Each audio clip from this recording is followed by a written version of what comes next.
Guys, welcome to this training video. Super excited to have you here and can't wait to get into all of this stuff. This video is about, well, simply put, it is the testosterone boosting checklist, okay? This is, let's say this is the checklist for the lowest hanging fruit when it comes to boosting your testosterone. So this is the best bang for your buck stuff that you should be doing on a daily basis to boost your testosterone levels, okay? Now, if you boost your testosterone levels, you focus on that, you're going to make weight loss super easy, okay? It's going to be easier for you to build lean muscle. Your motivation is going to go up. You're going to feel more vigor for life. You're going to have less anxiety. Your depression is going to go down. You're just going to feel like you should. As a man, you're going to feel like this is how I was meant to feel and look as well, because you're going to look great as an end result as well. Cool. So I've broken this list down into 5 main categories, 5 main things I want you to focus on, okay?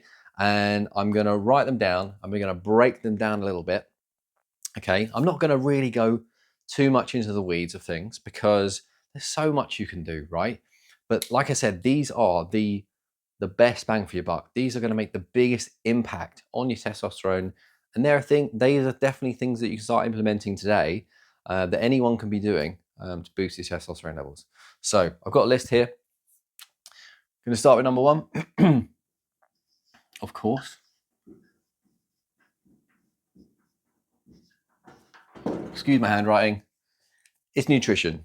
Now, you probably saw that one coming, nutrition, but don't switch off this video because the way you look at nutrition, I want you to completely forget about that, okay? You've probably spent a lot of time on social media. You've probably been told that you really need to focus on your calories and your macros and all of this kind of crap, okay? Well, just kind of forget about it. You really don't need to worry about your calories or your macros ever again when it comes to boosting your testosterone and feeling and looking your best. What you want to be doing is focusing on good versus bad nutrition, okay? Now, you've probably also heard on social media, fitness influencers saying there's no such thing as bad foods. Well, I get it, like in isolation, one bad food isn't gonna stop you from losing weight, whatever. I don't care. When it comes to your testosterone, specifically, there are good foods for boosting testosterone. There are bad foods for reducing testosterone. Okay, 100%. But that doesn't mean it's like you can only ever eat good foods and you can never eat bad foods again. But you want to get the balance right, okay? 90% of the time, you're eating good, healthy foods. 10% of the time, you're eating bad foods, okay? Stuff that you're probably eating a lot of right now that you know you shouldn't be eating. Junk food, essentially. Now, let's talk about why that's so important. Good foods are the nutrient-dense foods that are required, that gives you the building blocks for your body to create testosterone. Okay, your body needs nutrition to create testosterone. It can't just create testosterone out of nothing. And you're only going to get that nutrition from good, healthy, high-quality foods. Bad foods, right, don't offer these nutrition or the amount of nutrition or the quality of nutrition that you need. What they do essentially is they cause inflammation and they cause stress on the body because they're full of crap and things we know we really shouldn't be eating. And the reason this is a real big problem, it's not just because, oh, we're just not getting enough of these. It's because bad foods that cause inflammation drive up estrogen, okay? Estrogen competes with testosterone, okay? You cannot have high estrogen and high testosterone. You can only have one or the other. So if you're eating more bad foods, right, more unhealthy foods, inflammatory foods that are causing high estrogen, your estrogen to go up, it's putting your testosterone down, okay? This is why there are good and bad foods. And this is why you need to have probably about 90, maybe 80 to 90% of the time, eating good, healthy food. So where are you going to get the good, healthy foods that are going to give you the nutrition you need to create the testosterone that you want? Well, animal foods, animal-based foods are the most nutrient-dense foods that you can find on planet Earth, okay? So animal-based foods, fruits and vegetables, things like this, these are the biggest types of foods, or the best types of foods that you're gonna get when it comes to boosting your testosterone. And like I said, I don't need to run through all the types of bad foods, right? I don't need to run through cookies and cakes and sugar and burgers and all that kind of crap. You know what bad food looks like, okay? Cool. Nutrition. This is the best bang for your buck. You get this right, you're going to solve so many problems. Number two. Number two is exercise, but more specifically, what types of exercise? So there are two, okay, that are going to give you the best return on your investment. Weights and walking. So, lifting heavy weights, okay, it sends anabolic signals in the body to increase, to boost testosterone, okay? We're not going to get into how that works, but lifting weights 2 to 3 times a week and actually having purpose in what you're doing and intent in your training is really, really important. You can't just go to the gym, pick up some dumbbells, 11, 12, we're done. Okay, that's not how it works. Okay, you're not going to boost, you're not going to have those anabolic signals being sent through the body to boost testosterone. Okay, that's not going to happen unless you are lifting with intent. Okay, and you're lifting heavy weights. Walking, why is walking so good? Walking actually helps reduce stress. It's calming, it's relaxing on the body, but it's also very good for movement and blood flow. Okay, that's super, super important. Great for your cardiovascular health. That is the best type of exercise that you can do outside of weightlifting that's going to help boost testosterone. So combine those two, get the balance right, and your exercise is sorted. Number three. Number three is super, super important, and that is sleep. Did you know that the majority of your testosterone is created during your sleep? Which is why sleep is so important. And deep sleep is important, but also the amount of sleep you get. Now, this subject can be a little bit tricky because we don't always just choose to have poor sleep. It's something we're struggling with, it's something we're dealing with. And I had that. I really suffered with poor sleep. And one of the things that causes poor sleep the most is stress.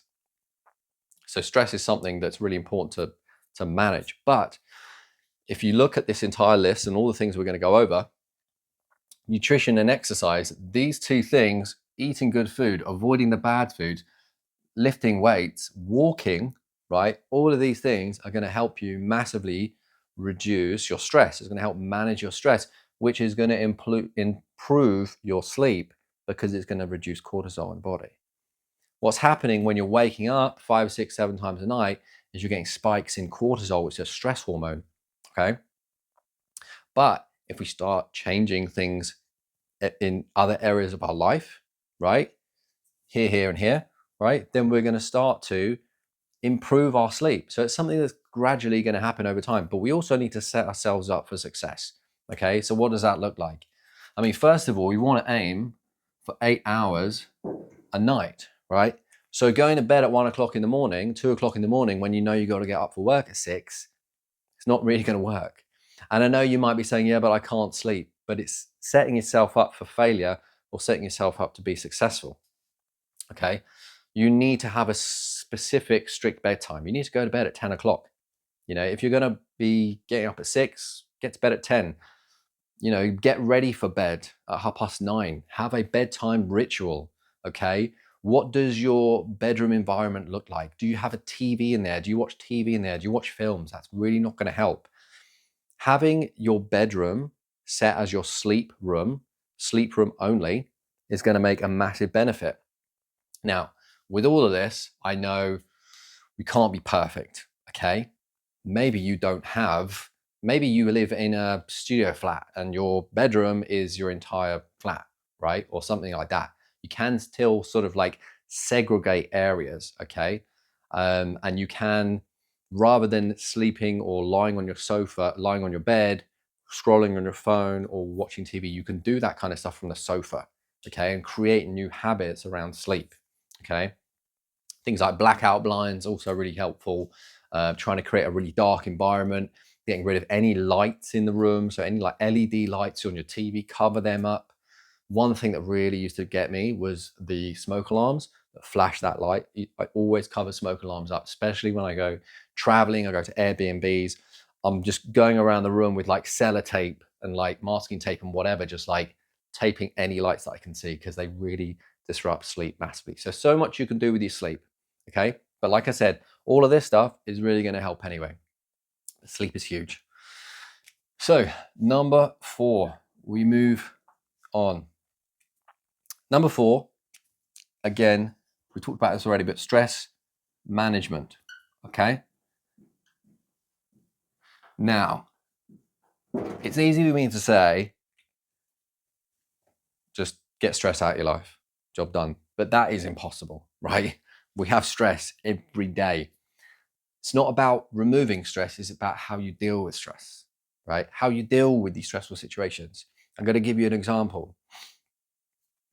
When you drive to work, when you drive home from work, I don't know about you, but road rage, yeah, like road rage is a thing for me. It's been a thing for me for a very long time. Other people on the road doing stupid stuff really gets to me. But what I know and understand now is that I don't want to give them the power to stress me out, okay? So if they're doing stupid stuff on the road that's making me angry, or they're driving really slow or whatever, I can't allow that to affect me. I can't give them the power to stress me out, okay? Because then they win. And I don't want that to happen. I want to win. So I'm not going to rise to the occasion. I'm just going to accept the situation and know that by keeping myself calm, I'm benefiting my health. I'm benefiting my testosterone. Try and look at things in a different way, and it will massively help. You might not have had a reason in the past to realize or to think, actually, stress is a really bad idea for me. I need to keep my body calm. I need to keep myself calm. But now you do, because it's going to boost your testosterone if you keep yourself under control. There's also other things you can do for stress management. All of this stuff is already stress management. So this is going to help your stress go down. Walking, maybe you don't walk much. This is going to help your stress go down. Getting better sleep, of course. But if you can focus on stress management, that's also going to improve your sleep. Everything works together, if that makes sense. Okay. But there are apps, mindfulness, meditation, things like that. If you haven't tried them, give them a go. Number 5, this is the last one, okay? The last one we're going to talk about. This one, toxins, okay? There are different types of toxins. There are some that are going to be really easy for you to change and super beneficial, okay? Some are less beneficial. But we are just going to focus on the ones that are the most beneficial and the ones that you can really really control and have an impact with. That first one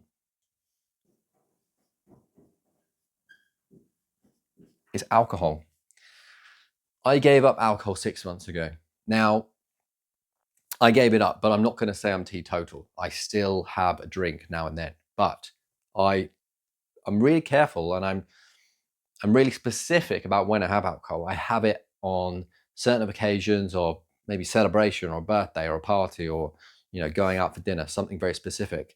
I used to have alcohol pretty much every day after work, grab a beer, because I used to feel like it was calming me down, and I needed it to calm myself down.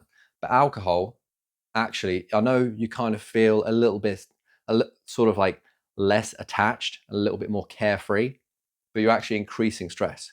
So toxins like alcohol, you really need to get out of your habits because they are tanking your testosterone. They are massively increasing your estrogen. Okay. And you really do not want that to carry on if you're going to be focusing on boosting your testosterone and getting incredible results. Next one. If you can't cut out alcohol, just cut it down. Just cut it down, have it under control. The next one is smoking. I used to smoke. I smoked for years.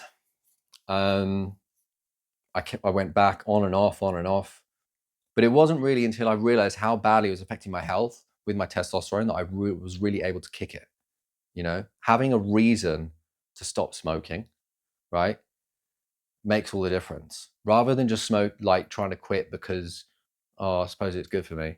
It's like when the doctor says, oh, 5 pieces of fruit a day are good for you. It's like, who cares, right? I don't care. But now that I know that all of these things are massively important for my testosterone and making me feel at my absolute best, looking my best, I know that I'm going to quit smoking. And I have done. I don't smoke anymore. And I don't want to smoke anymore because of that reason. If you can cut down anything you can do to make improvements. Now, you might look at these things like smoking, for example, and be like, oh, I can't give up my smoking. Okay, fair enough. You can't give up smoking. But guess what? You can still do this and this and this and this. You do those, right?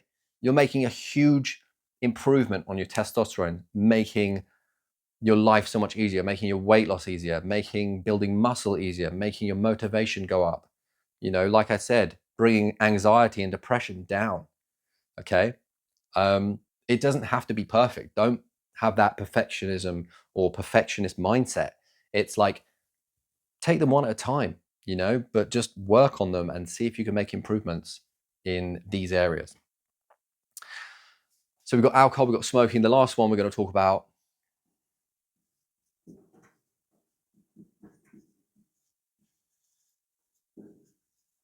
this one is environmental. It is at the bottom of the list because it's not always going to be one that we can really deal with. It's not really one that we can, say that we've completely removed environmental toxins from our life, because it's just not possible. It's not really possible. But we can look at areas that we can improve, right? For example, maybe you work in a place of work, maybe you work in like a factory setting, for example. You work in a factory environment and there's lots of machines and equipment, and you know that you come home from work and you're coughing and all that kind of stuff. You might say to yourself, I really don't like my job and I really want to change it. There's this thing I've been trying to work towards or go towards and changing my situation. Or maybe you want to get the promotion away from the factory floor up to the office, right? And this might be the push that you needed because you know how beneficial it's going to be to your health to do that. There are some people that have to take the underground or the subway to work, right? And I know every time I use the underground or the subway, I blow my nose, it's like black coming out of my nose, right? These toxins we're breathing in on a daily basis, they're called endocrine disruptors, okay? Again, they increase estrogen in the body, they cause more stress on the body, and they push down testosterone. Now, like I said, this is at the bottom. It's one that is not necessarily, it's not actually going to have the biggest impact like these up here. It really isn't. But if you can, it's going to be beneficial. Okay. Even if you can't do this kind of stuff, just doing that is going to be huge. So, yeah. Anyway, I'm going to wrap it up. This is my testosterone boosting checklist. Okay. These are all the things I've done to help me lose weight, to build more muscle, to feel stronger, to get stronger in the gym, to feel more myself. And yeah, if you start doing these things, you're going to see such huge benefit, and you're going to start, hitting all your health and fitness goals just by focusing on this kind of stuff and forgetting the kind of crap about counting your calories and tracking your macros that you see on social media all the time. Anyway, guys, I hope this has been helpful. Please let me know in the comments. I'd love to hear your thoughts on that, and any questions you have, drop me in the comments and I will be sure to answer them when I can.